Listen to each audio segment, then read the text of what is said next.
Welcome to రాబందుల రెక్కల చప్పుడు ఒక్క ఓటమి 100 తప్పుల సిరీస్. కేసీఆర్ అంటే సిద్దిపేట, సిద్దిపేట అంటే కేసీఆర్ ఒక దాటి మాట. ఆ తర్వాత సిద్దిపేట అంటే హరీష్ రావు అంటే సిద్దిపేట. ఇది ఆ తర్వాత వాడుకలో వచ్చినటువంటి మాట.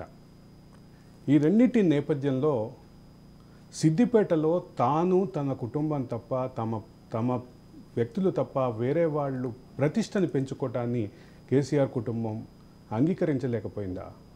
కేసీఆర్ కుటుంబం ఎవరన్నా వ్యక్తులు సిద్దిపేటలో ప్రతిష్టని పెంచుకోవడానికి కొన్ని సామాజిక కార్యక్రమాలు చేస్తే తట్టుకోలేకపోయిందా?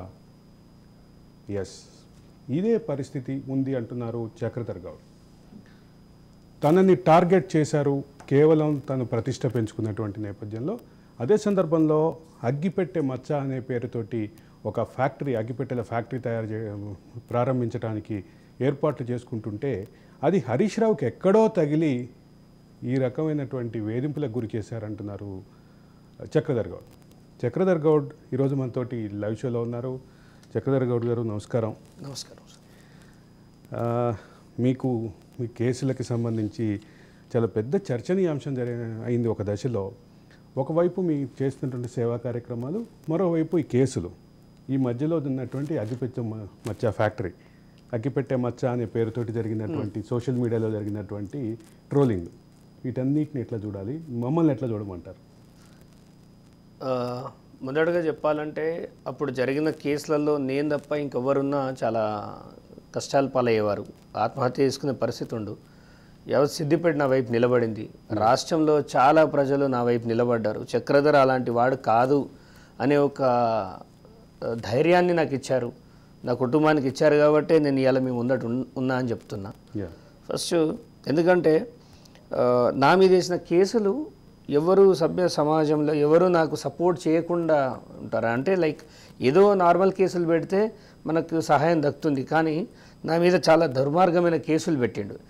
ఈ కేసులు ఏంటంటే ఒక రేప్ కేసు పెట్టడం కానీ, ఉద్యోగస్తుల్ని అదే యువతిని మోసం చేసిండు అనడం. అంటే ఎలాంటి వర్గ ప్రజలు నన్ను స్వాగతిస్తున్నారో అలాంటి ప్రజలను నాకు దూరం చేసే కార్యక్రమాన్ని వారు తీసుకోవడం జరిగింది. సో వాళ్ళు దాని సఫలీకృతం అయినా అనుకున్నారు, కానీ మొన్న జరిగిన ఎన్నికలు నా వాళ్ళు ఎవరు, నాకు ఎంత బలం ఉందనేది చూపించడం జరిగింది. అంటే అదే సందర్భంలో ఇంకో వాదన కూడా ఉంది. అంటే కేసీఆర్ నాటి నుంచి బలమైనటువంటి పునాదులు ఉన్నాయి ఆ పార్టీకి, ఆ కుటుంబానికి. అదే సందర్భంలో మెజారిటీ పెరుగుతూ వచ్చింది. మొదటిసారి ఆ కుటుంబం యొక్క మెజారిటీ తగ్గినటువంటి పరిస్థితి ఉంది. దీనికి కూడా చక్రధర్ చేసినటువంటి ప్రచారమే కారణం అనేటటువంటి వాళ్ళు ఉన్నారు. దీని మీద మీరు ఎట్లా చెప్తారు? ఖచ్చితంగా ఇప్పుడు సిద్దిపేట లాంటి ఏరియాలో ఒక జాగగుల్పోని తనకు మానసికంగా, శారీరకంగా, ఫినాన్షియల్గా ఎలాంటి కష్టం వచ్చినా చెప్పుకోవడానికే భయపడతారు, ఆ పేరు తీయడానికే భయపడతారు. గతంలో సిద్దిపేటలో నేను పుట్టినప్పటికీ 2020 నుంచి నేను సిద్దిపేటలో ఎక్కువ వెళ్ళి రావడం లాంటి కార్యక్రమాలు చేశాను. ఆఫ్టర్ ఈ కరోనా తర్వాత నేను ఆశ్చర్యపోయాను. ఒక వ్యక్తిని చూసి సమాజంలో ఈ కాలం భయపడడం ఏంది, నియంతల కాలం ఇది అనుకున్నప్పుడు ఎవరైతే నాకేంది అనే కోణంలో నేను వెళ్ళిపోయాను. ఎందుకంటే డబ్బు నాది, ఆశయం నాది, జనానికి మంచి చేయాలనే ఒక మంచి ఆలోచన నాది. ఏ రకమైనటువంటి ఆశయం? నాకు కౌలు రైతుల పైన ఎప్పటికీ ఒక సింపతి అనండి, వాళ్ళని కొంత మెరుగు చేయాలి. ఎందుకంటే కేసీఆర్ గారు చెప్పారు, మీకు తెలుసు, సభలో డైరెక్ట్ అంత నిండు సభలో రైతు ఎట్లా అవుతాడు అతను మేము కన్సిడర్ చేయమన్నట్టు మాట్లాడేసిండు. అసలు ఆయన రైతే కాదని చెప్పేసిన క్రమంలో సరే మీకు వద్దని వదిలేసుకున్న వాళ్ళని మేము ఒకవైపు ఏమో కౌలు రైతుల టెనెన్సీ యాక్ట్, కౌలు రైతుల హక్కుల పరిరక్షణ చట్టం అని ఉమ్మడి ఆంధ్రప్రదేశ్లో జరిగినటువంటి చట్టం గతంలో అడాప్ట్ చేసుకున్నాం మనం. అది కొనసాగుతున్నటువంటి దశలోనే కౌలు రైతు అంటే అసలు రైతు ఎట్లా అవుతాడు అని అడిగారు. మీరు కౌలు రైతులకి, అంటే చనిపోయినటువంటి కౌలు రైతుల కుటుంబాలకి సాయం చేశారు. అవును, లక్ష రూపాయలు ఇవ్వడం. నాకు తెలిసి ఒకటేసారి 100 మందికి ఒకే రోజు ₹1,00,00,000. ఇది 2022 పెత్తరామాస రోజు, అంటే దసరాకి ఒక రోజు, బతుకమ్మ పండుగ రోజు చేశాను. ఇది October 23 అనుకుంటా. ఆ క్రమంలో చేసేప్పటికీ చాలా ఇబ్బందులు వచ్చినాయి లోకల్లో. ఈ చిన్న లీడర్స్ అంతా ఏంటంటే మా అన్న ఫోటో పెట్టాలని ఒకడంటాడు. ఇది రాజకీయం అయితే పెడతా, రాజకీయం కాదు కదా, ఇది ఒక సేవా కార్యక్రమం అనుకోండి. దాన్ని ఎలివేట్ చేయాలి, ప్రజల్లోకి తీసుకెళ్ళాలి. ఇంతమంది రైతులు అది సిద్దిపేటలో పెట్టడానికి ముఖ్య కారణం ఏంటంటే గ్రామ స్థాయిల నుంచి వచ్చేవాళ్ళు హైదరాబాద్ రావాలంటే కష్టం. ఈ హైదరాబాద్ ఎక్కి రావాలంటే వాళ్ళ దగ్గర 100 రూపాయలు ఉండే రైతుల దగ్గర పాపమని ఆడ పెట్టినాం. ఆ ఉద్దేశంలోనే పెడితే దాన్ని ఒక దురుద్దేశంగా మార్చి ఎలా పెడతావో చూస్తా అన్నాడు. పెట్టినా చూపించిన తర్వాత వాళ్ళకున్న అధికార మదంతో నన్ను నా కుటుంబాన్ని కానీ ఆర్థికంగా మానసికంగా శారీరకంగా ఒక మనిషి బ్రతికుండగా ఎన్ని కష్టాలు పడద్దో ఈ రాష్ట్రంలో అన్ని కష్టాలు పడ్డా నేను. రేవంత్ రెడ్డి గారిని కదా తలుపులు బద్దలు కొట్టి ఇంట్లోకి ఎత్తుకపోయిన చెన్నాన 100 మంది పోలీసులు నా ఆఫీస్ పైన దాడి చేసి నన్ను నా భార్యని అపహరించడం, తర్వాత కొన్ని కారణాల వల్ల ఇక ఏం చేయలేక ఇమ్మీడియట్గా కేసు బుక్ చేయడం.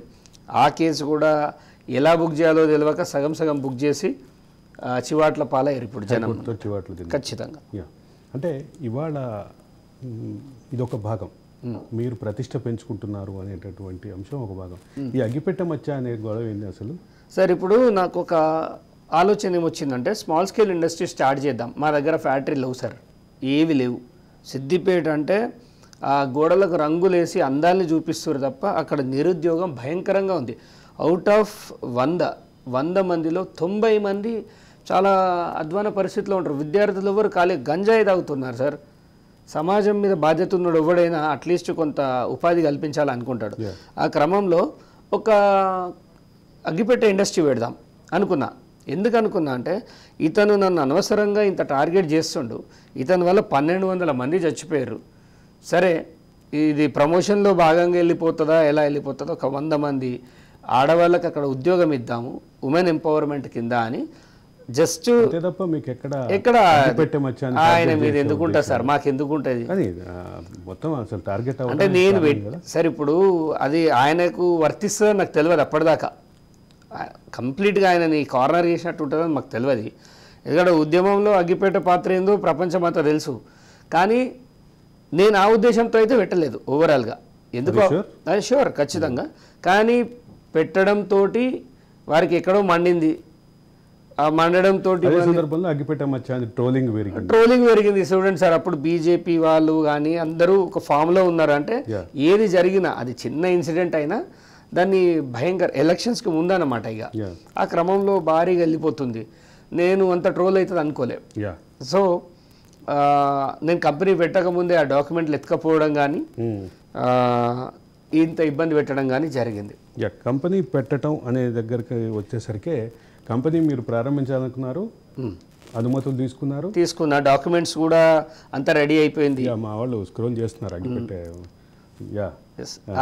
ఒక్కటే నన్ను చాలా ఇబ్బంది పెట్టినట్టు నన్ను నా కుటుంబాన్ని చాలా ఇబ్బంది పెట్టిన క్రమంలో ఇది క్రోనలాజికల్ ఆర్డర్ చూస్తే ఇది ఉద్దేశపూర్వకంగా చేసినట్టుగా అనిపిస్తోంది. ఇక ఏ ఉద్దేశం అని మీరు అనండి అనకపోండి, నేను కంపెనీ స్టార్ట్ చేయాలనుకుంది నా డబ్బుతో 10 మందికి ఉద్యోగం ఇవ్వాలనుకున్నా చేశాను. దానిలో తప్పేముంది సార్? మెదక్ జిల్లా నుంచి శ్రీనివాస్ గారు మీతో మాట్లాడటం కోసం ఫోన్ చేశారు. శ్రీనివాస్ గారు నమస్కారం. శ్రీనివాస్ గారు నమస్కారం. కట్ అయింది, చెప్పండి. సో నేను ఇక ఏ ఉద్దేశం అన్నానండి సార్, నా ఉద్దేశం ఏదైనా కావచ్చు. నేను ఒక అగ్గిపెట్ట మచ్చాన్ని పెట్టినప్పుడు ఒక వ్యాపార వ్యక్తులకనే ఆలోచిస్తాను, 10 రూపాయలు ఆర్జించేలాగానే చూస్తాను. దానికి ఏ సర్కమ్స్టాన్సెస్లో ఏమైతుంటుందో దాన్ని తీసుకుంటా. ఇప్పుడు ఈయననే అగ్గిపెట్టే వల్ల ఇబ్బంది పడనోడైతే ఈయన ఎందుకు ఆ పేరుకి అంత మండిపోవాలి? వాళ్ళని ఒక్కనే అంటుందని అసెంబ్లీ చూడండి, ఎక్కడ చూసినా ముఖ్యమంత్రి గారితో సహా ప్రతి ఒక్కరు, అది ఫ్యాక్ట్ కదా సార్. 1200 మంది చనిపోయింది, అబద్ధమా మీరు చెప్పండి? వాళ్ళ ప్రాణాలు పోయింది, అబద్ధమా? శ్రీకాంతాచారికి అగ్గిపెట్ట దొరికింది, అందరికీ దొరికింది, దొరకలేదనే చర్చ మాత్రం చాలా కాలం నుంచి. రెచ్చగొట్టే ప్రక్రియ ఏదైతే జరిగిందో అది నన్ను కలిసివేసింది. నేను నా నిరసన ఒక వ్యాపారం ద్వారా వ్యక్తం చేసిన. దానిలో తప్పేముంది సార్? ఇప్పుడు అభిమానం ఉన్నాడు స్వీట్ ప్యాకెట్ మీద శ్రీరామన్ రాసి పంచుతుండు, తన భక్తిని తెలియజేస్తూనే తను సేల్స్ చేసుకున్నప్పుడు నేను నా నిరసన వ్యక్తం చేస్తూ వ్యాపారం చేయాలనుకున్నా. తప్పేముంది దాంట్లో? అంతే తప్ప వారిని టార్గెట్ చేయాలనేది నా ఇంటెన్షన్ అయితే కాదు. అది వాళ్ళు దాన్ని ఇంటెన్షన్గా చేసుకొని నన్నే అంటుండు అనే కాడికి తీసుకొచ్చారు. అగ్గిపెట్టే మచ్చ అనేది చాలా గట్టిగా వెళ్ళినట్టుంది. అదే సందర్భంలో అగ్గిపెట్టే మచ్చ పేరు మీద ఒక పెద్ద ట్రోలింగ్ అయితే జరిగింది, ఒక సుమారుగా సంవత్సరం చాలా జరిగింది సార్. ఇది జరగటానికి మీరు పెట్టడానికి కోఇన్సిడెన్స్ అయితే కాదంటారు? కోఇన్సిడెన్స్ కాదు. ఇక నేనైతే 100% అనుకోలేదు. తర్వాత తెలిసింది ఏంటంటే ఇది వాళ్ళు పర్సనల్గా తీసుకున్నారు బీఆర్ఎస్ వాళ్ళు అని తెలిసింది. కమలాపూర్ నుంచి సంపత్ గారు లైన్లో ఉన్నారు. సంపత్ గారు నమస్కారం. సార్ నమస్కారం సార్. మన చక్రధర్ గౌడ్ ఉన్నారు, మాట్లాడండి. సార్ చక్రధర్ గారు నమస్కారం సార్. నమస్తే అన్న, చెప్పండి సార్. ఏం చేశారు సార్ కేసీఆర్ గారు తెలంగాణకి? అతను చేసింది ఏం లేదు సార్.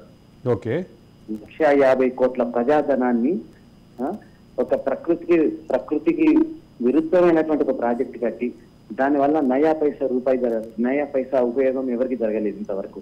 ఓకే, వేల కోట్ల రూపాయల కరెంటు బిల్లు ప్రజాధనం వృధా చేశారు అత్యంత దారుణంగా. ఓకే, నీళ్ల కోసం నిధుల కోసం తెచ్చుకున్నటువంటి తెలంగాణను ఆ నిధులు ఎవరికి వచ్చినాయండి? కేవలం కేసీఆర్ కుటుంబానికి, వాళ్ళ కుటుంబీకులకు మాత్రమే వచ్చింది. ఇంకా ఆ మాత్రము ఆ వచ్చిన కొన్ని సీట్లు కూడా రావాల్సింది కాదు. ఆ డబ్బులు వెదజల్లడం వల్ల వచ్చినటువంటి సీట్లు, ప్రజలను మభ్య పెట్టడం వల్ల వచ్చిన సీట్లు తప్ప వాళ్ళకి సింగిల్ డిజిట్ సీట్ కూడా రావడానికి ఏ ప్రజలు కూడా సిద్ధంగా లేరు సార్. ఇది కేసీఆర్ గారికి చెంపపెట్టు లాంటిది. ఇప్పటికైనా బుద్ధి తెచ్చుకొని ఆయనను ఒకప్పుడు ఏంటంటే తెలంగాణ జాతిపితగా చూశారు సార్. అందరూ తెలంగాణ జాతిపితగా చూశారు. సంపత్ గారు డబ్బులకు కకృతిపడి సంపత్ గారు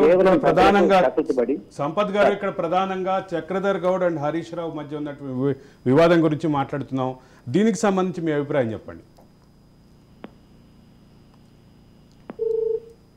సంపత్ గారు.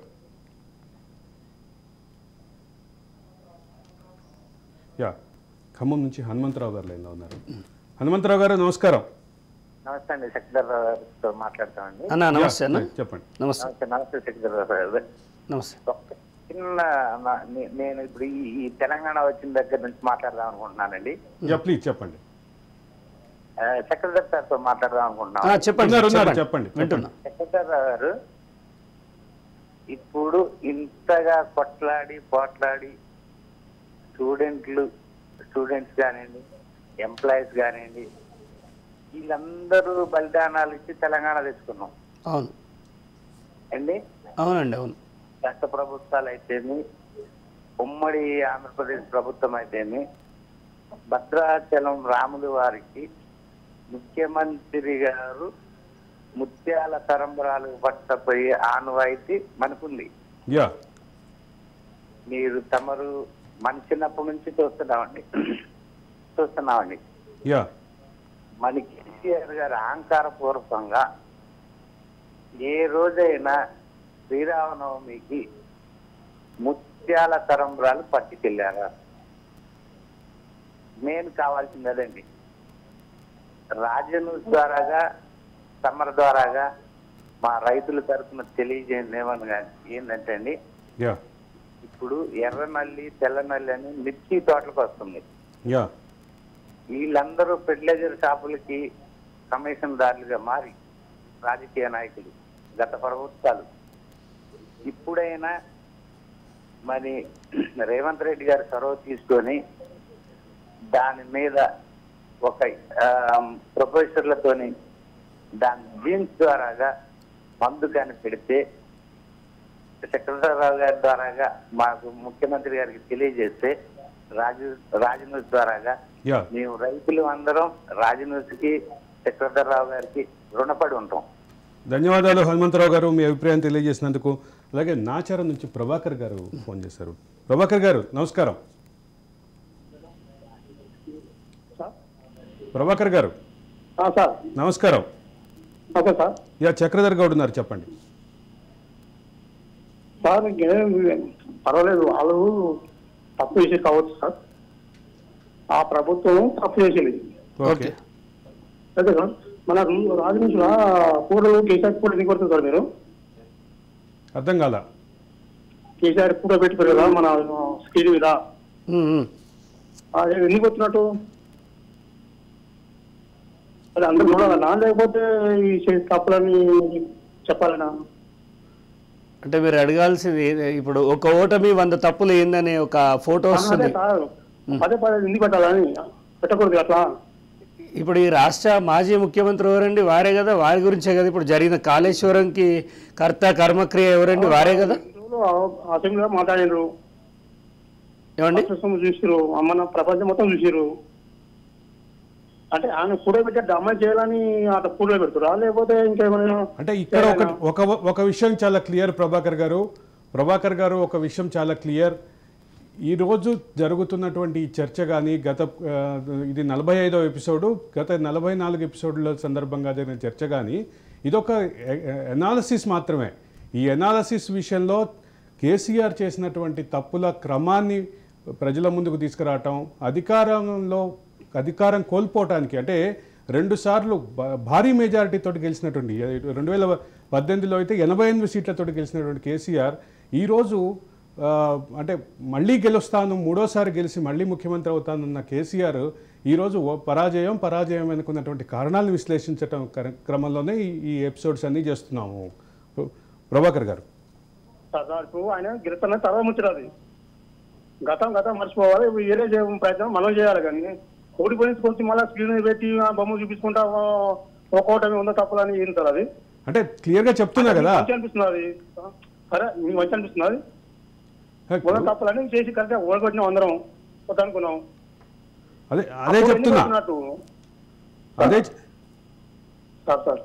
అదే చెప్తున్నా ఆయన చేసినటువంటి తప్పులు, గత ప్రభుత్వం చేసినటువంటి పొరపాట్లని మాట్లాడకుండా, గత ప్రభుత్వం చేసినటువంటి పొరపాట్ల గురించి చర్చించకుండా ఈరోజు వెళ్ళటం ఏ ప్రభుత్వానికైనా సాధ్యం కాదు. రెండోది, తెలంగాణ అనేది ఒక ఉద్యమం నేపథ్యంలో వచ్చినటువంటి తెలంగాణ, ఉద్యమం స్ఫూర్తితో వచ్చినటువంటి తెలంగాణ, ఉద్యమ నేపథ్యంలో వచ్చినటువంటి రాజకీయ పార్టీ అధికారంలోకి వచ్చిన తర్వాత ఆ ఉద్యమ స్ఫూర్తిని, ఉద్యమం యొక్క కాన్సెప్ట్ని మర్చిపోయి వెళ్ళింది అనేటటువంటి చర్చ నేపథ్యంలో ఇవన్నీ ముందుకు తీసుకున్నాం. ఇవంతా చర్చలో ఉన్నాం. ప్రభాకర్ గారు థ్యాంక్ యూ. ఆయన కట్ అయినట్టున్నారు. వారు అంటుంది ఏంటంటే అలా వేయడం ఎందుకు అంటే, ఇప్పుడు ఈ ప్రభుత్వం కూడా తప్పులు చేయొద్దు అనేది మీడియా ఇంటెన్షన్ తప్ప ఎవరిను కించపరచాలనేది అయితే కాదు. అంటే అదే సందర్భంలో ఒకటి క్లియర్ ఏంటంటే, గత ప్రభుత్వ హయాంలో జరిగినటువంటి తప్పుల గురించి మాట్లాడకుండా, ఉద్యమ స్ఫూర్తిని ఎట్లా దూరం అయ్యారు అనే విషయాలు మాట్లాడకుండా, ఉద్యమ ఆకాంక్షలను ఎట్లా దూరం అయ్యారనే విషయాలు మాట్లాడకుండా ఈరోజు తెలంగాణ ప్రభుత్వం, కొత్త ప్రభుత్వం ముందుకెళ్ళటం కష్టమే. అదే సందర్భంలో తెలంగాణ ప్రజలు కూడా దాన్ని అంగీకరించడానికి సిద్ధంగా లేరు. మీరు చూస్తే ఒక ల్యాండ్ స్లైడ్ విక్టరీ కాకపోయినప్పటికీ ఇది కొన్ని వర్గాలు చాలా బలమైనటువంటి ప్రభావం చూపినటువంటి పరిస్థితి కనిపిస్తుంది. నేను ఉదాహరణ చెప్తా. అంటే ఇవాళ ప్రభాకర్ గారు అడిగినటువంటి ప్రశ్నకి నేను సమాధానం చెప్పాలి, ఎందుకంటే ఈ ప్రోగ్రామ్ని గత 44 రోజులుగా నిర్వహిస్తున్నాం. ఇంకా మిగతా కూడా 55 రోజులు నిర్వహించబోతున్నాం. కాబట్టి ఆయన ఖచ్చితంగా చెప్పాలి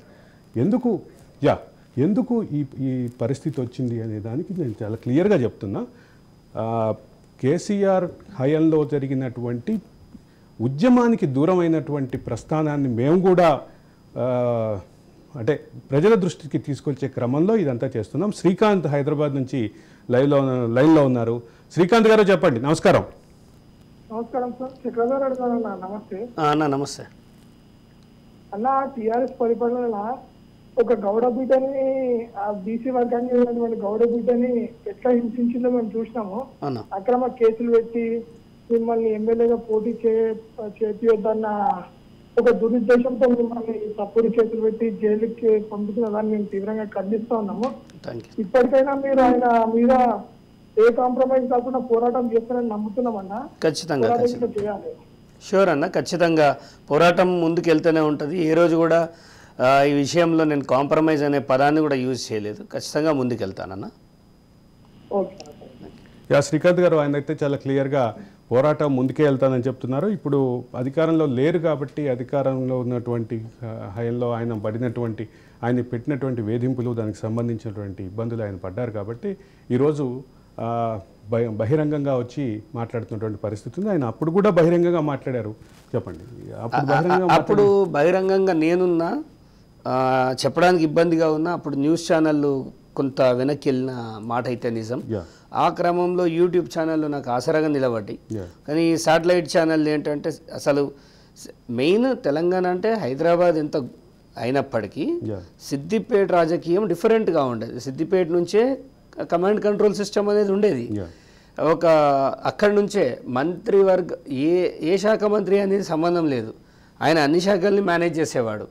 సో అలాంటి ఒక జాగాలో ఒక యువకుడు కొట్లాడుతుండు అనే దాన్ని మీడియా కనుక ఇవాళ నిజంగా ఇవాళ రోడ్ సైడ్ ఒక వంటలు చేసుకునే ఆమె కుమారి అనే వ్యక్తిని తీసుకొచ్చి ప్రపంచానికి రుద్ది పారేసిన ఈ సోషల్ మీడియా కానీ ఇంకా ఇతర మాధ్యమాలు ఏవైనా ఉండనివ్వండి, ఈ మాలాగా పోరాడేవా అంటే తప్పుగా తీసుకోవద్దు, ఇది మాలాగా పోరాడే వాళ్ళకి ఆ ఎలివేషన్ ఇచ్చుంటే ఇవాళ దీనికి నేను ఖచ్చితంగా సమాధానం చెప్తాను. భద్రాద్రి కొత్తగూడెం జిల్లా నుంచి నరసింహరావు గారు ఫోన్ లైన్లో ఉన్నారు. నమస్కారం నరసింహరావు గారు. సార్ నమస్తే అండి. యా చక్రధర్ గౌడ్ ఉన్నారు, చెప్పండి. సార్ నమస్తే అండి. సార్ నమస్తే సార్. ఇప్పుడు డిబేట్ జరిగింది సార్, ఒక్క ఓటు వన్ తప్పులే సార్. అవునండి సార్. ఇప్పుడు గతాన్ని దానికంటే కూడా సార్. హలో చెప్పండి చెప్పండి సార్, వినపడుతుందా? వినిపిస్తుంది, చెప్పండి సార్. ఇప్పుడు ఎందుకంటే మనం ఇప్పుడు ప్రతిరోజు వార్తలు కానివ్వండి, సోషల్ మీడియా కానీ మనం చూస్తూనే ఉన్నాం. వాళ్ళు చేసిన తప్పులు జనరల్ మనం కనపడుతూనే ఉన్నాయి. ఓకే. అయితే మనం ప్రజెంట్ అసెంబ్లీలో కూడా ఒక మీడియాల గురించే తప్ప దేని గురించి ప్రస్తావన అంటే చర్చ అట్టలేదు. ఓకే. ఇప్పుడు మేడిగడ్డలో తప్పు జరిగిన సంగతి ప్రపంచానికే తెలుసు.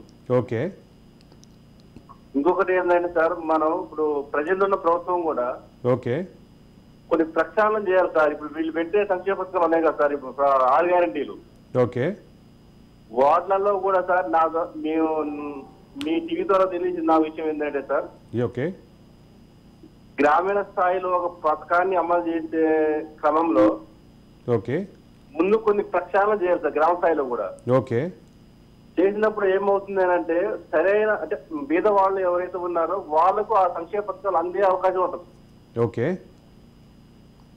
అయితే సార్ ఇది ఏమవుతుందంటే మండల స్థాయిలో ఉండే నాయకులు ఏం చేస్తున్నారు, వాళ్ళెమ్మడి తిరిగే వాళ్ళకే ఈ పథకాలు అందినే తప్ప అసలైన బీద వాళ్ళకి అందే పొజిషన్ లేదు ఇవాళ. ఓకే. ఈ సమాజంలో. కాబట్టి మీరు కూడా మీ మీడియా ద్వారాగా ప్రభుత్వానికి ఒక సూచన చేయండి. ఖచ్చితంగా నరసింహరావు గారు, మీ అభిప్రాయం నాకు అర్థమైంది. మీ అభిప్రాయాన్ని నేను ఖచ్చితంగా ఈ వేదిక మీద మరోసారి ఖచ్చితంగా తీసుకుంటాం. ధన్యవాదాలు మీ అభిప్రాయం తెలియజేసినందుకు. అదే సందర్భంలో ఇప్పటి ప్రభుత్వం మీద కూడా ఈ ప్రభుత్వానికి కూడా ఉపయోగపడేలాగా ఒక ప్రోగ్రాం ఇనిషియేట్ చేద్దాం, ఖచ్చితంగా చేద్దాం. గత ప్రభుత్వం చేసినటువంటి తప్పుల్ని అనాలిసిస్ చేస్తున్నాం. భవిష్యత్తులో ఇప్పటి ప్రభుత్వం యొక్క హామీలు, ఆ హామీల అమలు, వాటన్నిటిని కూడా అనాలిసిస్ చేస్తాం, ఖచ్చితంగా చేస్తాం. ఆ క్రమం కొనసాగుతూనే ఉంటుంది. అట్లాగే మల్లన్న సాగర్ బాధితుడు రమేష్ ఫోన్ లైన్లో ఉన్నారు. రమేష్ గారు నమస్కారం. నమస్కారం సార్. మా చక్రధర్ గారు ఉన్నారు ఇక్కడ. రమేష్ గారు, మీకు చక్రధర్కి సంబంధించిన వ్యవహారాలను తెలిసే ఉంటాయి, మీ ప్రాంతం వారే కాబట్టి. అవును. చెప్పండి. చక్రధర్ గౌడ్ గారితో పాటు మా మల్లన్న సాగర్ గురించి మాట్లాడాలండి. తప్పకుండా అండి. ప్రాజెక్ట్ గురించి అయితే ఎంతసేపు మనం మీడియాలో చూస్తూనే ఉన్నాం. కాళేశ్వరం మన అసెంబ్లీలో కూడా కాళేశ్వరం గురించి డిస్కషన్ జరుగుతుంది. ఓకే. ప్రాజెక్టు అయితే ప్రభుత్వం ఈ నిర్మాణ సంస్థల గురించి మాట్లాడుతున్నట్టుగానే, అట్లాగే దీనిలో అవినీతి చేస్తున్న నాయకుల గురించి మాట్లాడుతున్నట్టుగానే నిర్వాసితుల గురించి కూడా మాట్లాడితే బాగుంటది. ప్రభుత్వం భూ నిర్వాసితులకు ఇంకా చాలా వరకు న్యాయం జరగలేదండి. హరీష్ రావు గారు ప్రధానంగా మా శత్రువు ప్రధానంగా హరీష్ రావు. ఎందుకంటే చాలా మొదటి సందర్భంలో ప్రాజెక్టు భూమి ల్యాండ్ ఎక్విజిషన్ జరుగుతున్న సందర్భంలో మీకు ప్రాజెక్ట్ కాల్ చేసినప్పటి ఇప్పటి భూమిని తీసుకుంటున్నప్పటి నుంచి మీరు డబుల్ బెడ్రూమ్ కట్టించి మిమ్మల్ని అందులో తోలే వరకు పూర్తి చిట్ట చివరి వ్యక్తి వరకు నష్టపరిహారం పూర్తిగా అందే వరకు నాదే బాధ్యత. తాలూక్షేలు మీ చేతిలో పెట్టిన తర్వాత మిమ్మల్ని ఖాళీ చేపిస్తా అని చెప్పేసి, బాధ్యత తీసుకుంటా అని చెప్పేసి మాయమాటలు చెప్పిన వ్యక్తి ఈ హరీష్ రావు. ఆ తర్వాత మధ్యలోనే చేతులు ఎత్తేసిండు. మాకు ఇంతవరకు మీరు కావాలంటే రండి, సిద్దిపేట కలెక్టర్ ఆఫీస్ చుట్టూ చెప్పులు అరిగేలాగా తిరుగుతున్న నిర్వాసితులు ఎంతో మంది ఉన్నారు ఇప్పటికి కూడా. అంటే మళ్ళీ అట్లాగే మా మల్లన్న సాగర్ విషయంలో ఎంత నష్టం జరిగిందంటే, మొత్తం తెలంగాణలో నిర్మిస్తున్న అన్ని ప్రాజెక్టులలో మల్లన్న సాగర్ లోనే ఎక్కువ నష్టం జరిగింది. పాపం నిర్వాసితులు ఇంటికి మన దాన్ని దూలాలు అవన్నీ తీసుకుని ఒక దగ్గర తీసుకొని చచ్చిపోయిన పరిస్థితి కూడా చూసినాం. రంగనాయక సాగర్ లో కొండపోచమ్మ దగ్గర కానీ వీళ్ళకి ఈ నాయకులకు ఎక్కడైతే వీళ్ళ దగ్గరలో ఉన్న సిద్దిపేట టౌన్ లో రంగనాయక సాగర్ లో ఇచ్చిన నష్టపరిహారం మా మల్లన్న సాగర్ నిర్వాసితులకు లేదు. అంటే రాష్ట్రంలో రైతు ఎక్కడైనా కూడా, దేశంలో కూడా రైతు ఎక్కడైనా ఒకటే రకమైన కష్టం ఏ రైతు అయినా. ఓకే 6 నెలలే కష్టపడాలి, పంట రావాలంటే 6 నెలలు పడుతుంది. కానీ నష్టపోతే రైతులకు నష్టపరిహారం విషయంలో మాత్రం రియల్ ఎస్టేట్ వాళ్ళకు రేటు కట్టినట్టుగా ఒక్కొక్కరికి ఒక్కో రకమైన నష్టపరిహారం అంత చేశారు. ఆ నష్టపరిహారంలో కూడా స్థానిక సర్పంచులు అట్లాగే అధికారులు కుమ్మక్కై, నాయకులు కుమ్మక్కై, ఇంకా కూడా చాలా మందికి నష్టపరిహారం పూర్తిగా అందలేదు, పునరావాసం కరెక్ట్ గా కల్పన జరగలేదు, ఇంకా రకరకాలుగా చాలా ఇబ్బందులు అనేది ఎదుర్కొంటున్నాం. భూ నిర్వాసితకు న్యాయం చేయాలని చెప్పేసి కోరుకుంటున్నాం. నిజంగా ఇలా తెల్లారులేస్తే కుమారి అంటే అని, ఇంకెవరో రోడ్ సైడ్ రోమియోలు అని రకరకాలుగా యూట్యూబర్స్ కానీ మిగతా ఛానల్ కానీ ఇంట్రెస్ట్ చూపిస్తున్నట్టుగా మల్లన్న సాగర్ కానీ, ఇంకా రంగనాయక్ సార్ కానీ, అన్నపూర్ణ కానీ తెలంగాణ వ్యాప్తంగా భూములు కోల్పోయిన రైతుల కష్టాలు చూపెట్టడంలో మాత్రం మీడియా కాస్త వెనుకబడదని బాధ అనిపిస్తుంది. రమేష్ గారు మీకు ఒక విషయం చెప్తాను. ఇదే అంశంపై మల్లన్న సాగర్తో పాటు మిగతా ప్రాంతాల భూసేకరణకు సంబంధించిన సమస్యల మీద ఆల్రెడీ ఇదే ప్రోగ్రాం ఒక ఓటమి 100 తప్పుల్లో ఒక ఎపిసోడ్ చేశాం. ఆ ఎపిసోడ్లో కూడా మీలాంటి చాలామంది బాధితులు మాతోటి ఫోన్ లైన్లో పంచుకున్నారు. అదే సందర్భంలో ఆ విషయంలో ఆ రోజు ఆ ప్రోగ్రాంకి గెస్టులుగా కూడా మల్లన్న సాగర్ మీద పుస్తకం రాసినటువంటి అవధాని, హిందూ జర్నలిస్ట్ అవధాని పిలిచాం. అదే సందర్భంలో మల్లన్న సాగర్కి సంబంధించినటువంటి, గౌరెల్లికి సంబంధించినటువంటి బాధితుల పక్షాన పోరాటం చేసినటువంటి శ్రవణ్ అడ్వకేట్ కూడా ఆ రోజు చర్చలో పాల్గొన్నారు. అది బహుశా మీ దృష్టికి రాలేదేమో. రాజ్ న్యూస్ వేదికగా ఇదే ఒక్క ఓటమి 100 తప్పుల సిరీస్ వేదికగా ఈ కార్యక్రమాన్ని ఆల్రెడీ టేకప్ చేశాము రమేష్ గారు. కొత్త ప్రభుత్వం వచ్చింది, కనీసం నిజంగా గతంలో ఏ పార్టీలు కూడా ప్రతిపక్షం కానీ అధికార పక్షం కానీ చాలా కడుపులో పెట్టుకొని చూసుకుంటామని చెప్పారు. గత ముఖ్యమంత్రి కేసీఆర్ కడుపులో పెట్టుకొని చూస్తామని చెప్పేసి ఒక్క విషయం సార్, మా బాధ ఏంటంటే త్యాగదండం అని చెప్పారు, కడుపులో పెట్టుకొని చూస్తామని చెప్పారు. మరి అట్లాంటి సందర్భంలో భూములు కోల్పోని మా పక్కన ఉన్నటువంటి ప్రాజెక్ట్ పక్కనే ఉన్నటువంటి రైతులు ఎవరైతే ఉన్నారో వాళ్ళు పొందుతున్న బెనిఫిట్స్ కూడా భూములు కోల్పోయినా మేము పొందే పరిస్థితి లేదు ఇలా. ఎందుకంటే మేము సాగి తందనాలాడో లేకపోతే బిడ్డల అప్పుల కోసమో అని మేము భూములు అమ్ముకున్నాం కాదు, మేము జూదంలో భూములు కోల్పోయినాం కాదు. ప్రభుత్వం కోసం మా 10 గ్రామాలు నష్టపోతే 100 గ్రామాలు బాగుపడితే అన్నప్పుడు త్యాగం చేయడానికి ముందుకు వచ్చిన నిర్వాసితులం మేము. అట్లాంటి సందర్భంలో మా పక్కనే భూములు కోల్పోయినటువంటి ఊర్లలోనేమో రైతు బంధు, రైతు బీమా అనుకుంటా రైతులకు ఒక రకమైన సెక్యూరిటీ అనేది ఉంది. మరి మేము మా ఇష్టపూర్వకంగా 10 మంది బాగుపడతారంటే భూములు త్యాగం చేసిన మాకు కనీసం రైతు బంధు లాంటి స్కీమ్ ఎందుకు పెట్టలేకపోయారు? మేము భూములు అమ్ముకోలేదు కదండి ప్రభుత్వానికి. అది మా మంత్రి హరీష్ రావు గారు కూడా అడిగిన, మాజీ మంత్రి హరీష్ రావు గారిని గతంలో ఎన్నికల సమయంలో ఆయన భూ సేకరణకేమో ఊర్ల చుట్టూ తిరిగిండు. ఎన్నికల సమయంలో వచ్చేసరికి 30 గ్రామాలను విడివిడిగా సిద్దిపేటకు ఫంక్షన్ హాల్లో పిలిపించి ఫంక్షన్ హాల్లో ఎవరిని ఫోన్లు తినకుండా చేసి ఎవరు మాట్లాడడానికి వీలు లేకుండా కేవలం ఆయన చెప్పాలనుకున్నా చెప్పి వెళ్ళిపోయాడు. ఓట్లు అడగడానికి ఊరికొచ్చి అడిగే పరిస్థితి కూడా లేని పరిస్థితిలో ఉన్నాం. మేము అంత చులకన కనబడ్డాం 30 గ్రామాలలో. నేనేమంటున్నానంటే కనీసం ఏ రైతు ఎంత భూమి ఇచ్చిందో మీ దగ్గర ఆధారాలు ఉన్నాయి. కావాలని మేము భూమి అమ్ముకునేది కాదు కాబట్టి వాళ్ళ భూమి లెక్క ప్రకారం కనీసం వాళ్ళకి రైతు బంధు లాంటి ఫెసిలిటీ కలగజేయండి అని చెప్పేసి అడుగుతున్నాం. అట్లాగే ఈ ఫిషరీస్ మీద రైతు ఇస్తామన్నారని ఇప్పటి వరకు కూడా దానికి ఊసే లేదు. ఏదైతే చేపలు పట్టే విషయంలో మా అందరికి 30 గ్రామాలకు హక్కులు కల్పిస్తామన్నారు, దాని ఊసు కూడా లేదు. కనీసం కొత్త ప్రభుత్వం దృష్టికి తీసుకెళ్ళండి మీ ద్వారా. తప్పకుండా ఒకటి ఫిషరీస్ రైట్స్ కల్పించండి. తప్పకుండా రమేష్ గారు మీ అభిప్రాయాన్ని ఖచ్చితంగా కొత్త ప్రభుత్వం దృష్టికి తీసుకెళ్లే క్రమంలో మళ్ళీ ఇంకో ప్రోగ్రాం చేస్తాం. ఖచ్చితంగా దీన్ని కొత్త ప్రభుత్వం దృష్టికి తీసుకెళ్దాం. దీనికి సంబంధించినటువంటి సమస్యల విషయంలో గ్రౌండ్ లెవెల్ నుంచి రిపోర్ట్ చేయాలని కూడా, అది స్వయంగా నేనే రావాలని కూడా ఒక చర్చలో ఉన్నాం. దానికి సంబంధించినటువంటి ఖచ్చితమైనటువంటి కార్యాచరణ రూపొందించిన తర్వాత మీకు కూడా తెలియపరుస్తాం.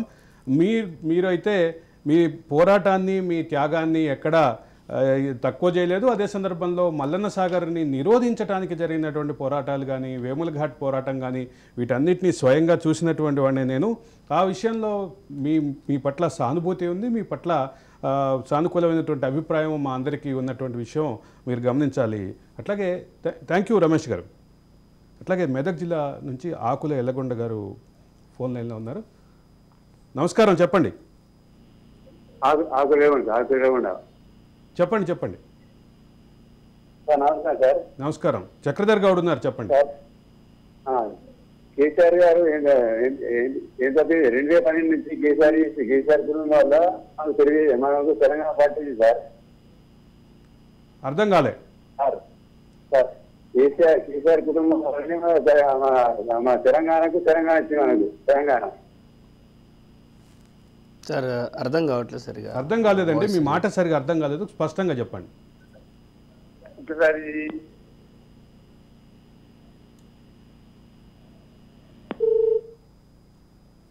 కట్టండి.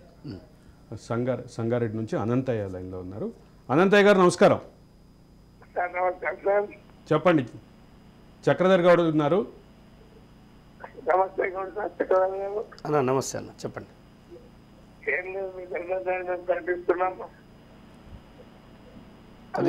గట్టిగా మాట్లాడండి.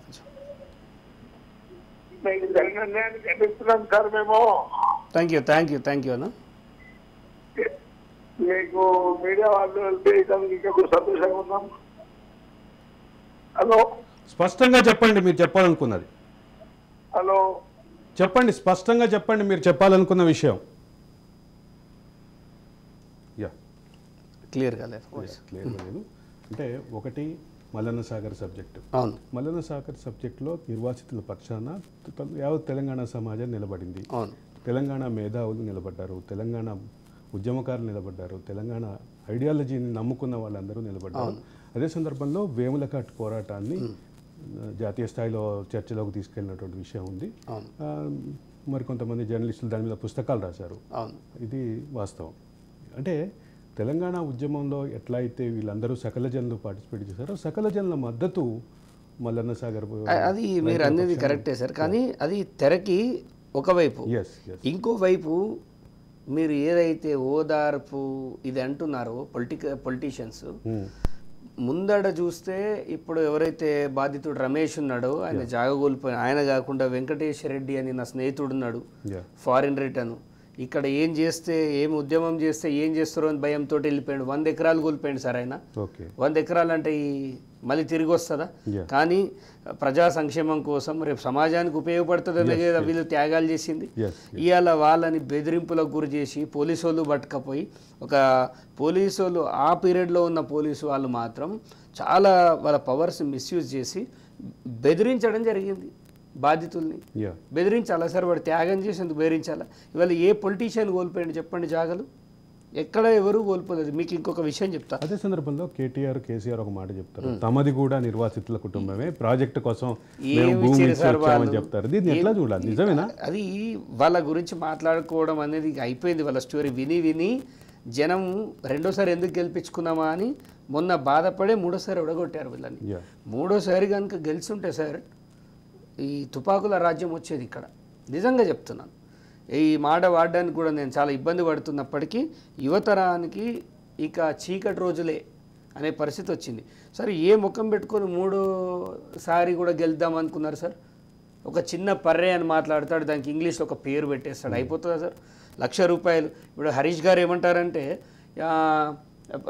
పంజగుట్ట ఫ్లైఓవర్ కూలిపోయలేదా, సో ఇంకో దాని బ్యారేజ్ గేట్లు ఊడిపోలేదు. అవన్నీ ప్రకృతి వైపరీత్యాల వల్ల జరిగినాయి.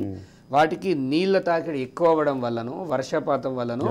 ఆకులు ఎలగొండ ఇందాక మనకి కాల్ డిస్కనెక్ట్ అయింది, ఆయన మళ్ళా వచ్చారు.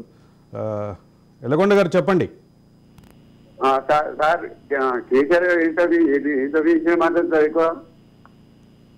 మీరు స్పష్టంగా చెప్పండి. మీరు చెప్పాలనుకునేది తెలంగాణ రాష్ట్రం వచ్చింది అవునా సార్? మీరు చెప్పాలనుకునేదో స్పష్టంగా చెప్పండి. చెప్తాను సార్. అదే సార్, కేసీఆర్ కుటుంబాన్ని మనం తెలంగాణ చేయాలి సార్. అదే సరే సార్,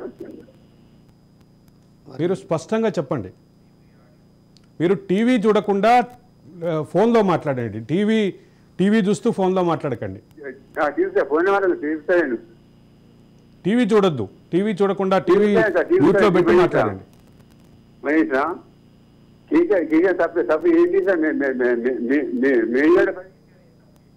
కేసీఆర్ ఏం తప్పు చేసిండు అనేది మీ ప్రశ్న, అంతేనా? కేసీఆర్ ఏం తప్పు చేసిండు అనేది మీ ప్రశ్న, అంతేనా?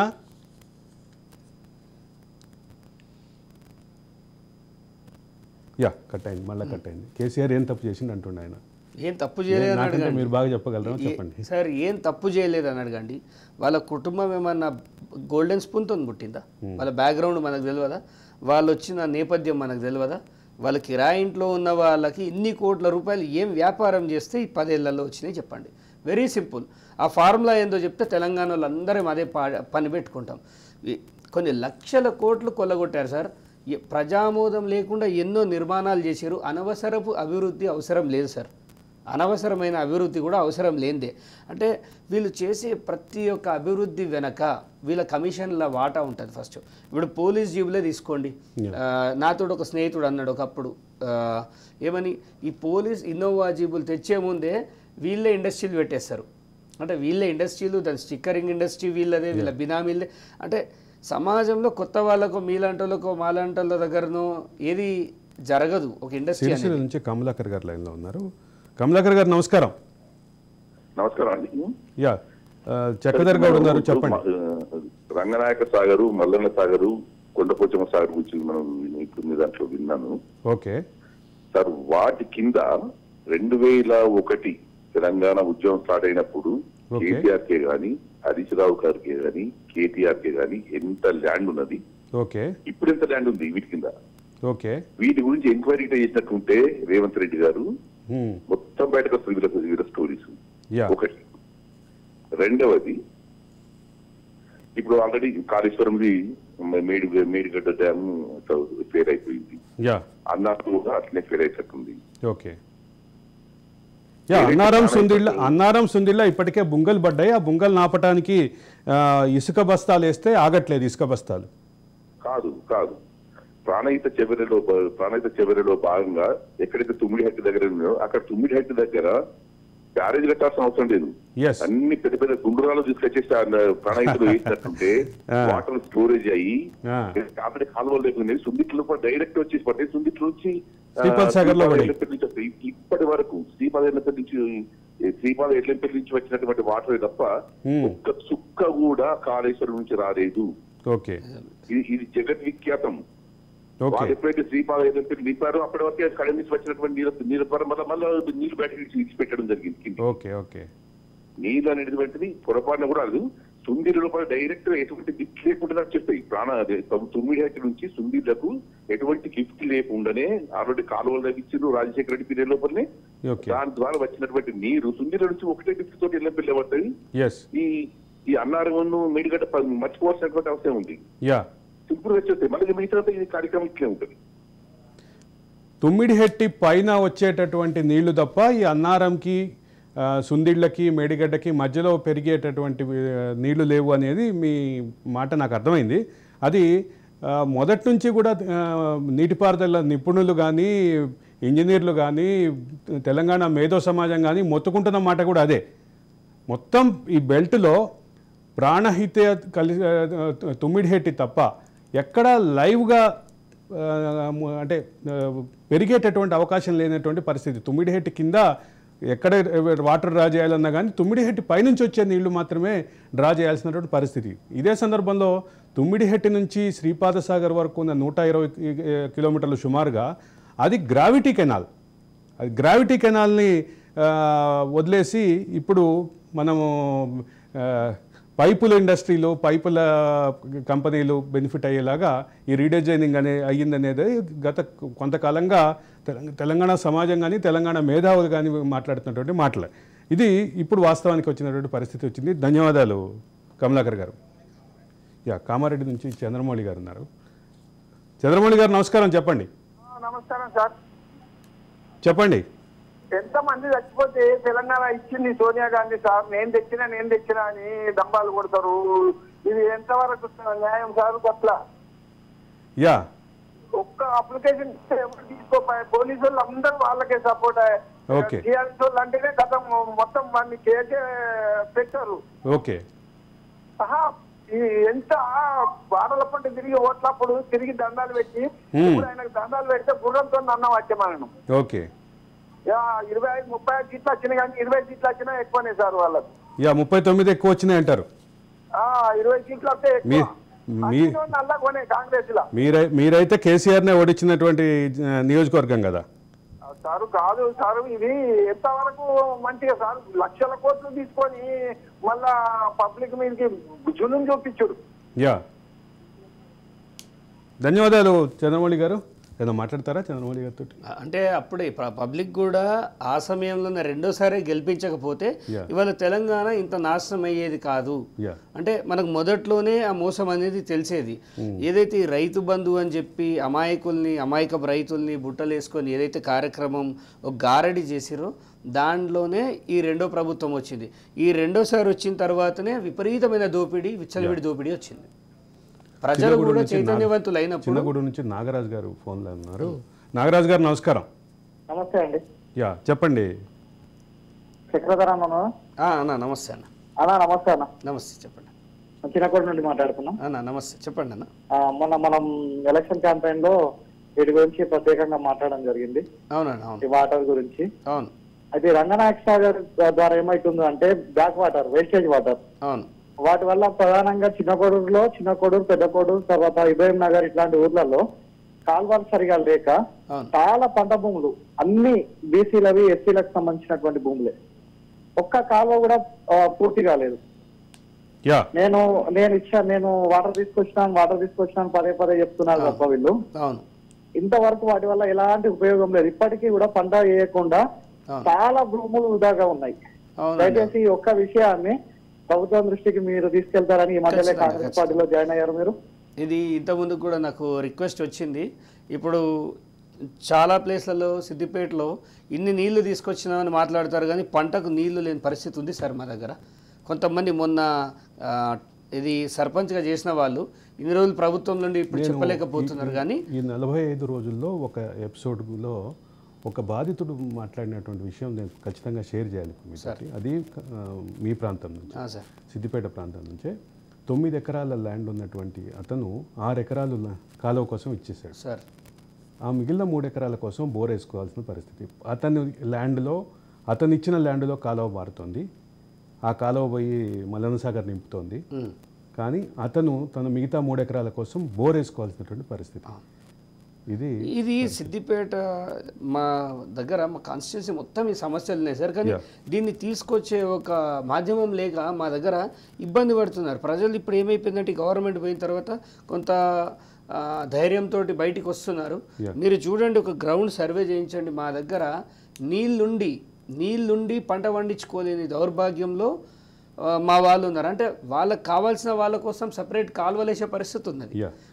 ఇప్పుడు చెప్పినటువంటి కాలర్ ప్రకారం అయితే బీసీ, ఎస్సీ, ఎస్టీలు ఉన్నటువంటి ప్రాంతానికేమో కాలువలు అవ్వలేదు. అదే సందర్భంలో చూడండి, ఇప్పుడు కుటుంబానికి ఇంతకుముందు రసమై బాలకిషన్కి అయితే డైరెక్ట్ అయిన ఫామ్ హౌస్లకే డైరెక్ట్ వాటర్ సప్లై ఉంది. అంటే మీరు ఆలోచించండి, అంటే పెత్తందారుల కోసమే ఈ ప్రాజెక్టులు కట్టిర్రా, అంటే వీళ్ళ విలాసాల కోసమే ఇంత పెద్ద ప్రాజెక్టులు కట్టి జనాన్ని ఇంత ఆగం చేశారా అనేది మనం ఆలోచించాలి. అలీపూర్ నుంచి సంతోష్ ఉన్నారు. సంతోష్ గారు నమస్కారం.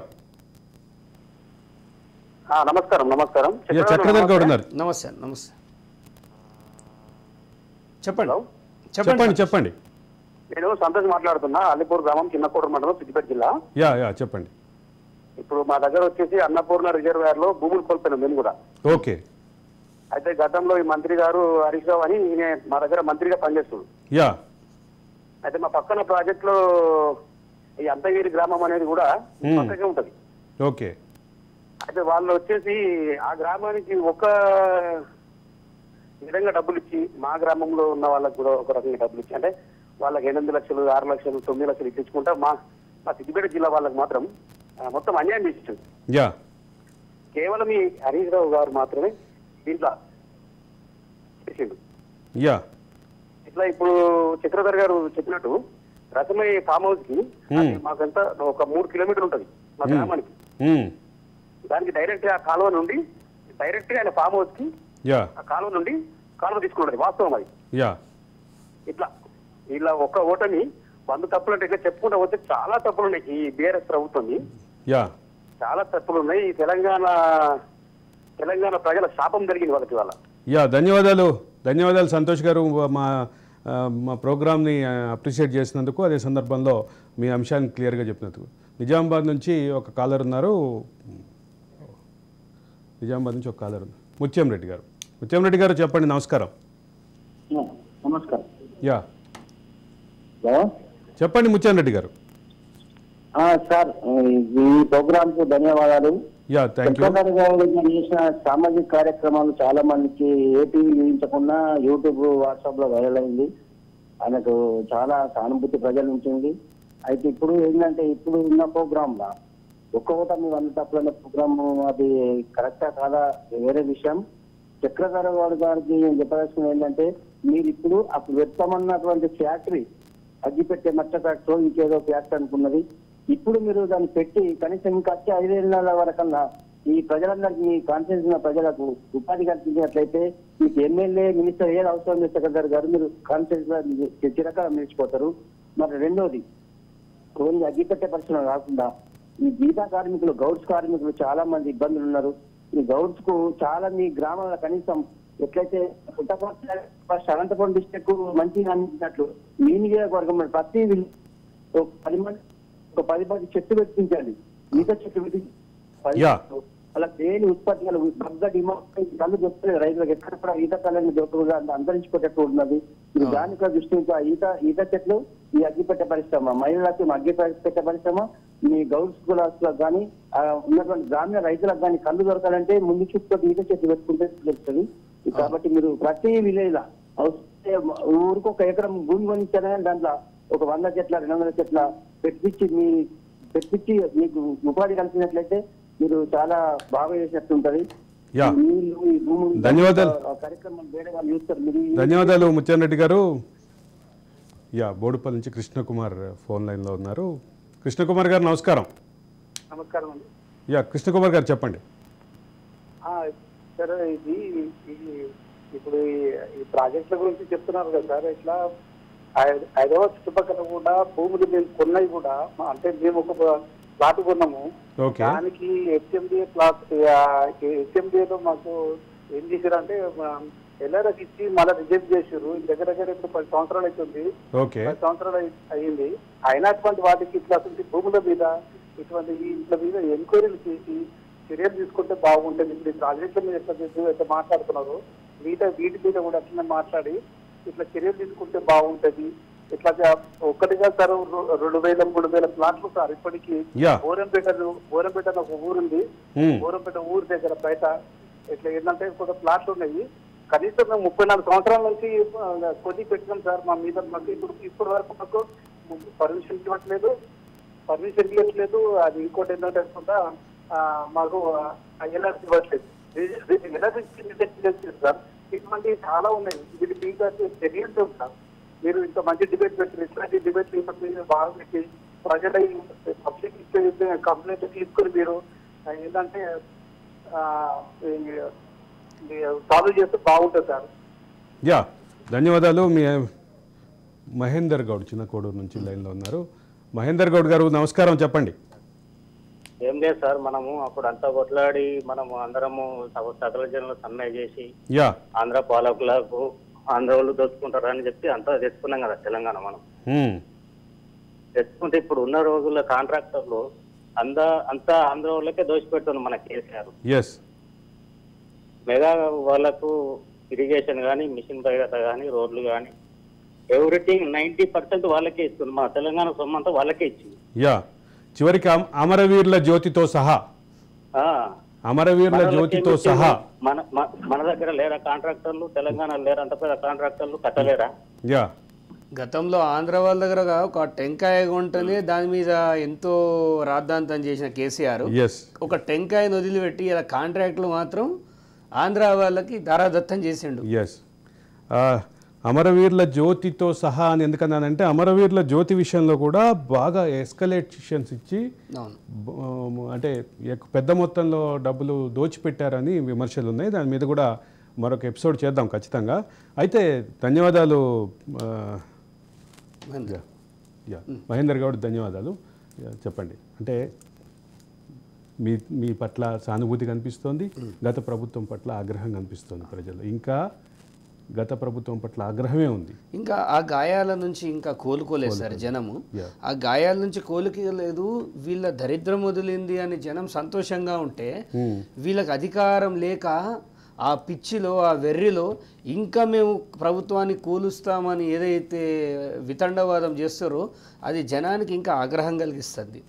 రేపు వీళ్ళు ఇలాంటి ప్రభుత్వాన్ని కూలుస్తా అనే మాట పదే పదే వాడితే మాత్రం వీళ్ళని బట్టలు చింపి కొట్టే రోజు వస్తుంది సార్. ఇక నేను ప్రత్యక్షంగా డైరెక్ట్గా మీ ప్రత్యర్థిగా మీరు భావించేటటువంటి హరీష్ రావు దగ్గరే వస్తా. గత 4-5 రోజులుగా, గత వారం రోజులుగా శాసనసభ వేదికగా ప్రభుత్వాన్ని మొత్తం ఆయనే టార్గెట్ చేస్తుండు. అవును, దీన్ని మీరు ఎట్లా చూస్తున్నారు? ఖచ్చితంగా ఆయన కాపాడుకుంటుండు. మీరు టార్గెట్ చేస్తుండు అంటే డిఫెన్స్ ఎందుకు చేస్తుండు? దానికి సంబంధించిన కర్మ క్రియల్లో మెయిన్ కమిషన్ ఏజెంటే ఈయన. ఇది నేనన్నది కాదు, కోమటిరెడ్డి వెంకటరెడ్డి గారు కూడా ఒక మాట చెప్పారు, నువ్వే దానికి ప్రతిదీ అని.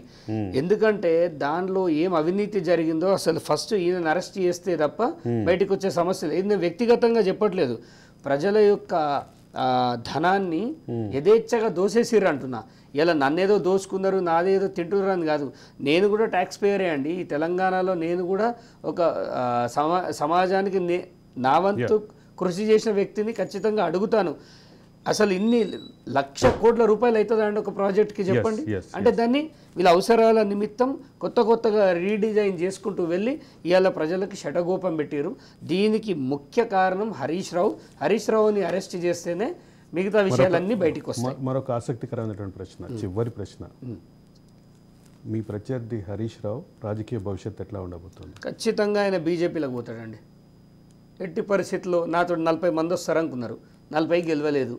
4 పట్టుకపోయి ఒక టెస్ట్ డ్రైవ్ చేసిండు, అది కాస్త రివర్స్ అయిపోయింది. కానీ ముఖ్యంగా చెప్పాలంటే హరీష్ రావు ఇవాళ వాళ్ళ మామని బావమరిదిని మోసం చేసే ఆలోచనలు ఉన్నాడు. ఇది నిజం, ఇది జరగబోతుంది. నేను అబద్ధం ఆడట్లేదు. మీరు కొద్ది రోజులు చూడండి, ఎంపీ ఎలక్షన్స్ తర్వాత బీజేపీలోకి వెళ్ళబోతున్న హరీష్ రావు అని ఇవాళ హెడ్లైన్ చెప్తున్నారు. కేసీఆర్ టీంలో ఒక ప్రధాన నాయకుడైనటువంటి హరీష్ రావు, కేసీఆర్ స్వయాన మేనల్లుడైనటువంటి హరీష్ రావు, కేసీఆర్ ప్రభుత్వంలో చాలా కీలకమైనటువంటి శాఖలు నిర్వహించినటువంటి హరీష్ రావు చుట్టూ ఉన్నటువంటి వివాదాలు, ఈ వివాదాలకు సంబంధించి మొదటి బాధితుడుగా చెప్పబడేటటువంటి మన అగ్గిపెట్టె మచ్చా ఫ్యాక్టరీ తోటి ఆయన టార్గెట్ అయినటువంటి చక్రధర్ గౌడ్ ఈరోజు మన షోలో ఉన్నారు. సార్ ఇంకొక విషయం, ఇప్పుడు ఈ ప్రోగ్రామ్ మనం పెట్టినాం ఒక ఓటమి 100 తప్పులు అని. నాకు డౌట్ ఏమొస్తుందంటే అలా ఈ 100వ ఎపిసోడ్ అయిపోయే వరకు ఈ కేసీఆర్ బయట ఉంటాడా, జైలు ఉంటాడా? ఇది ఒక ఆసక్తికరమైనటువంటి ప్రశ్న. ఖచ్చితంగా ఇది జనం కూడా చూడాలి ప్రోగ్రామ్ అయిపోయేలోపు. మరి ఇన్ని తప్పులు గవర్నమెంట్కి మనము, ఇది పబ్లిక్ ఇస్తున్న కంప్లైంట్ బాక్సే అనుకోండి, వీళ్ళ రాజ్ న్యూస్కి ఏవైతే వస్తున్నాయో ఇది ఖచ్చితంగా గవర్నమెంట్కి. మీకు వచ్చినటువంటి అనూహ్య స్పందన చూస్తుంది. దాదాపు 17-18 మంది కాలర్స్ ఫోన్ చేశారు. అదే సందర్భంలో కేసీఆర్కి సంబంధించి ఇంకా కొంతమంది మనసులో అనుమానాలు ఉన్నాయి. కేసీఆర్ ఏమీ చేయలేదు, కేసీఆర్ని అనవసరంగా ఇబ్బంది పెడుతున్నారు, టార్గెట్ చేస్తున్నారు అనేటువంటి అనుమానాలు ఉన్నాయి. వాళ్ళకి చాలా క్లియర్గా చెప్పదలుచుకున్న అంశం ఏంటంటే, ఇటువంటి బాధితుల సమస్యల్ని వేదికగా తీసుకొచ్చే క్రమంలోనే రాజ్ న్యూస్ ఈ కార్యక్రమం చేపట్టింది. ఇదే సందర్భంలో ఎవరి కళ్ళల్లో ఆనందం చూడటం కోసం ఎవరి మీద కేసులు పెట్టారో, ఎవరెవరిని ఇబ్బందులు పెట్టారో వాళ్ళకి సంబంధించినటువంటి బాధితులు, అదే సందర్భంలో బాధిత వర్గాలు కూడా ముందుకొస్తున్నాయి. వీటన్నిటికి ఒక లాజికల్ కంక్లూజన్ ఎప్పుడు దొరుకుతుందంటే, వీటన్నిటిపై సమగ్ర విచారణ ప్రారంభమైనప్పుడు మాత్రమే దొరుకుతుంది. ఈ సమగ్రమైనటువంటి విచారణ త్వరలోనే రేవంత్ రెడ్డి ప్రభుత్వం ఇనిషియేట్ చేసేటటువంటి అవకాశాలు కనిపిస్తున్నాయి. ఆ రకమైనటువంటి ఇనిషియేట్ చేయాల్సిన అవసరం కూడా ఉందని అది క్లియర్. ఈరోజు తెలంగాణ సమాజంలో ఎక్కువగా కనిపిస్తున్నటువంటి మాట ఇది ఈ ఒక ఓటమి 100 తప్పులు సిరీస్లో 45వ ఎపిసోడ్. ధన్యవాదాలు చక్రధర్ గౌడ్ గారు. చూస్తూనే ఉండండి ఒక ఓటమి 100 తప్పులు. Signing off, Arvind Kolli.